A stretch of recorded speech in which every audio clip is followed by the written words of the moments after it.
Iran যুদ্ধ ঘিরে মধ্যপ্রাচ্যে অগ্নিগর্ভ পরিস্থিতির মাঝেই নাটকীয় এক কূটনৈতিক সমঝোতার খবর সামনে এসেছে।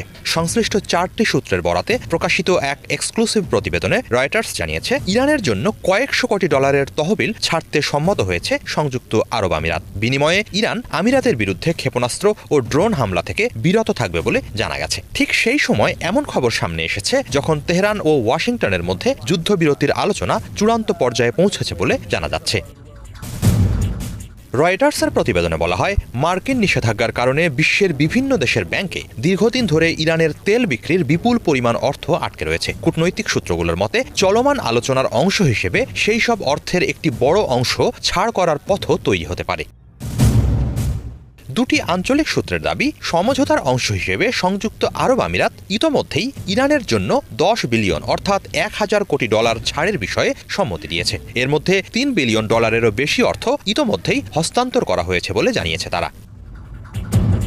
তবে বিষয়টি এখানেই সীমাবদ্ধ নয়। সমঝোতা সম্পর্কে অবগত আরও দুটি সূত্রের মতে শেষ পর্যন্ত ছাড়কৃত অর্থের পরিমাণ 20 বিলিয়ন ডলার পর্যন্ত পৌঁছাতে পারে। যদিও এই অর্থ আমিরাতের নিজস্ব তহবিল নাকি তাদের ব্যাংক ও অন্যান্য প্রতিষ্ঠানে আটকে থাকা ইরানেরই অর্থ, সে বিষয়ে নিশ্চিত হতে পারেনি রয়টার্স। এ বিষয়ে জানতে চাইলে আমিরাতের এক কর্মকর্তা বলেন, আঞ্চলিক উত্তেজনা কমানো এবং দীর্ঘমেয়াদী শান্তি ও স্থিতিশীলতা নিশ্চিত করাই তাদের পররাষ্ট্রনীতির অন্যতম প্রধান লক্ষ্য। তিনি জানান, সংঘাত প্রশমনে যুক্তরাষ্ট্র সহ আন্তর্জাতিক উদ্যোগগুলোকে সমর্থন করছে আবুধাবি। সে কারণেই তারা শান্তিপূর্ণ সমাধানের পক্ষে কাজ করছে। সমঝোতা সম্পর্কে অবগত একটি সূত্র জানিয়েছে, এই ব্যবস্থার মাধ্যমে যুক্তরাষ্ট্র ও ইরান উভয় পক্ষই নিজেদের ঘোষিত রেড লাইন অতিক্রম না করেই উত্তেজনা কমানোর সুযোগ পাচ্ছে। ইরান দাবি করতে পারবে তারা যুদ্ধের ক্ষয়ক্ষতির ক্ষতিপূরণ আদায় করেছে, অন্যদিকে ওয়াশিংটনও বলতে পারবে তারা সরাসরি কোনো অর্থ দেয়নি। একই সঙ্গে আবুধাবি নিজের নিরাপত্তা নিশ্চিত করা, বৈশ্বিক বাণিজ্য কেন্দ্র হিসেবে দুবাইয়ের অবস্থান পুনরুদ্ধার এবং আঞ্চলিক আস্থা পুনর্গঠনের লক্ষ্য পূরণ করতে পারবে।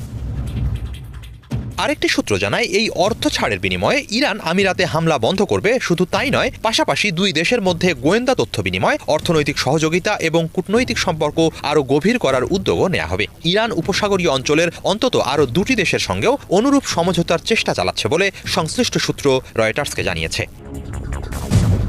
নাম প্রকাশে অনিচ্ছুক আরেকটি সূত্রের মতে, তহবিল ছাড়ের বিষয়টি হরমুজ প্রণালীতে নিরাপদ নৌ চলাচলের সঙ্গে সরাসরি সম্পর্কিত। চলমান সংঘাত নিরসনের আলোচনায় এটি অন্যতম গুরুত্বপূর্ণ ইস্যু।